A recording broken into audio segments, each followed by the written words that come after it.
पापा, ये गिलास यहाँ टेबल पर नहीं, अंदर सीख में रख कर आइए। अभी तान्या ऑफिस से आएगी तो गुस्सा करेगी।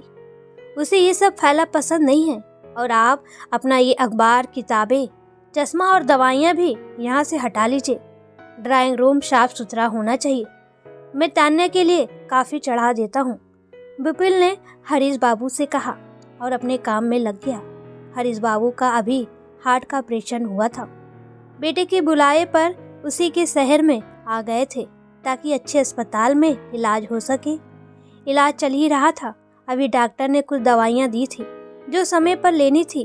उनकी पत्नी सुरेखा जी तभी कमरे में आई और सारा कमरा साफ करने लगी। कहीं कुछ रह गया तो बहू कल की तरह फिर से गुस्सा करेगी। गिलास खुद ही उठाकर अंदर रखाई। विपुल, तेरे बाबूजी और मेरे लिए भी चाय चढ़ा दे। मौसम बड़ा ठंड हो रहा है, उन्होंने काफ़ी बना रहे बेटे को कहा। अरे मम्मी, अभी तो आप दोनों ने चाय पी है और फिर से चाय चाहिए। थोड़ा नियंत्रण में रहना सीखिए। बार बार क्या चाय पीना और खाना। बेटे विपुल के मुंह से ये सब सुनकर सुरेखा जी भौचक्की रह गई। वो तो बेटे के घर को अपना घर समझकर रहने आई थी, पर यहाँ आकर उन्हें लगा कि ये उनका घर नहीं है। वो तो यहाँ बस मेहमान है जिन्हें 2 वक्त की रोटी और चाय भी नाप तोल कर दी जाती है। अपने गांव के घर में वो जब कभी चाय पी लेती थी, मनमर्जी से कुछ भी खा लेती थी, पर यहाँ तो बेटे के घर में उन्हें बहुत सोच समझ कर बोलना पड़ता है। मजबूरी में यहाँ आई थी वो और हरीश बाबू अच्छे भले गांव में रह रहे थे। अचानक से हरीश बाबू की तबीयत बिगड़ने लगी और उन्हें सांस लेने में दिक्कत होने लगी। गांव के डॉक्टर को दिखाया पर वो दवाई ज़्यादा काम ना कर सकी।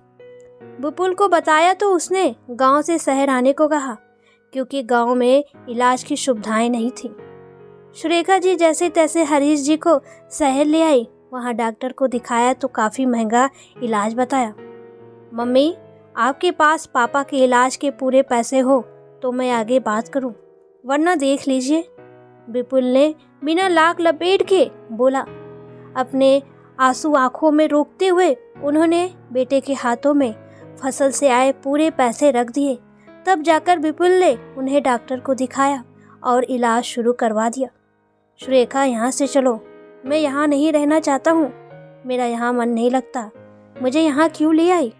इस घर में मेरा दम घुटता है। ये बेटे का घर है, हमारा नहीं।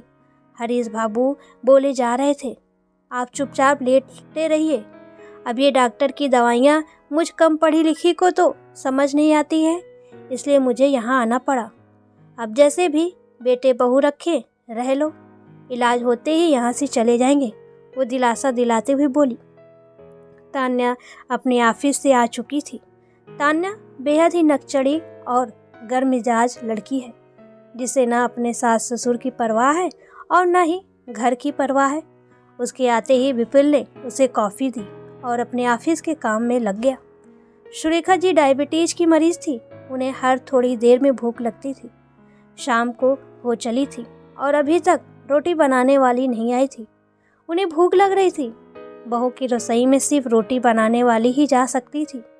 सुरेखा जी को वहाँ कुछ भी करने की इजाज़त नहीं थी। सुरेखा, मुझे पता है तुझे भूख लग रही है और आज रोटी बनाने वाली नहीं आई। चल अपने घर ही। बेटे के घर में तो हमारी भूख प्यास और हमारी कोई कदर ही नहीं है। तभी विपुल कमरे में आता है। तान्या और मुझे एक पार्टी में जाना है तो सुबह की रोटी बनी रखी है, वो खा लेना। मैंने अचार निकाल कर रख दिया है। लेकिन तेरे बाबूजी तो हार्ट पेशेंट हैं, उनके लिए तो दलिया बनाना होगा। सुरेखा जी की बात को अनसुनी करते हुए विपुल और तान्या पार्टी के लिए चले गए। सुरेखा जी ने कैसरोल में देखा 2 पतली पापड़ सी रोटी पड़ी थी। उन्हें तो इस तरह ठंडी रोटी खाने की आदत नहीं थी। आखिर अपने गांव में हमेशा गर्म और मोटी रोटी खाई है। उन्होंने हिम्मत की और हरीश जी के लिए दलिया चढ़ा दिया। उन्हें दलिया खिलाकर दवाई दे दी, फिर खुद वो रोटी खा ली। सामान ऊपर से उतार तो लिया पर उनसे दोबारा रखा नहीं गया। रात को दोनों देर से आए और सो गए। सुबह तेज आवाज़ से उनकी नींद खुली। वो सीधा उठकर बाहर गई। मम्मी, आपने किसकी इजाज़त से मेरे घर में दलिया बनाया और पूरी रसोई बिखरा दी। सुरेखा जी समझ गई उनका बेटा बहू की जबान से बोल रहा है, क्योंकि बहू को कुछ कहने की जरूरत ही नहीं होती है, सब कुछ बेटा कह देता है। आज सुरेखा जी से रहा नहीं गया, वो बिफर गई।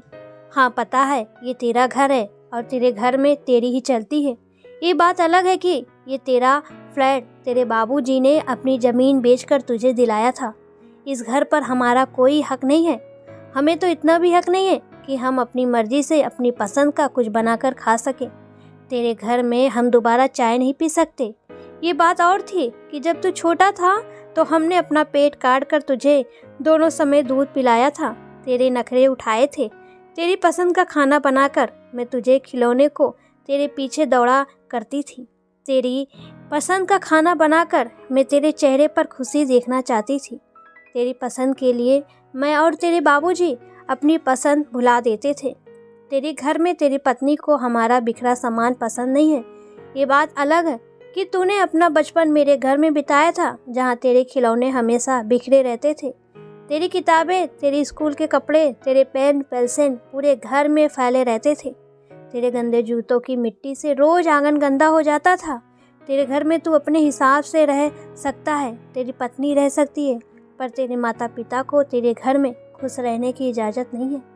तेरा घर हमारे लिए तो जेल है, जहाँ हम अपनी मर्जी से कुछ भी नहीं कर सकते हैं। हाँ बेटा, ये तेरा घर है जहाँ तेरी माँ अपनी मर्जी से सांस भी नहीं ले सकती है। मैंने गांव में फ़ोन करके तेरे चाचा को बुला लिया है। हम दोपहर को ही अपने घर चले जाएंगे। ये तेरा साफ सुथरा घर तुझे मुबारक हो। और तेरे बाबूजी का इलाज भी मैं खुद शहर आकर करवा लूँगी। अब तो मैं भी सब जान गई हूँ। तेरा घर तू अपने पास में ही रख। हमारे पास ईश्वर की कृपा से गांव में घर है जहां हम अपना बुढ़ापा बिता लेंगे, पर तेरे घर में कभी कदम नहीं रखेंगे। अपने बीमार पिता को तुझे ये कहते हुए शर्म नहीं आई कि गिलास सींग में रखना? अभी वो कमज़ोर हैं और बीमार भी हैं। गिलास और सामान तू भी अंदर रख सकता था, पर तुझे तो अपनी पत्नी की सेवा से फुर्सत मिले तो हमारे लिए कुछ करेगा। विपुल को अपनी गलती का एहसास हुआ, पर तब तक बहुत देर हो चुकी थी। सुरेखा जी अपने पति हरीश बाबू के साथ अपने घर चली गई। दोस्तों, ये सच है कि जिस तरह बच्चे अपने माता पिता के घर में बरसों अपनी मनमर्जी से रहते हैं, खाते पीते हैं, उसी तरह माता पिता बच्चों के घर में अपनी मर्जी से न तो रह पाते हैं, न ही खा पी सकते हैं।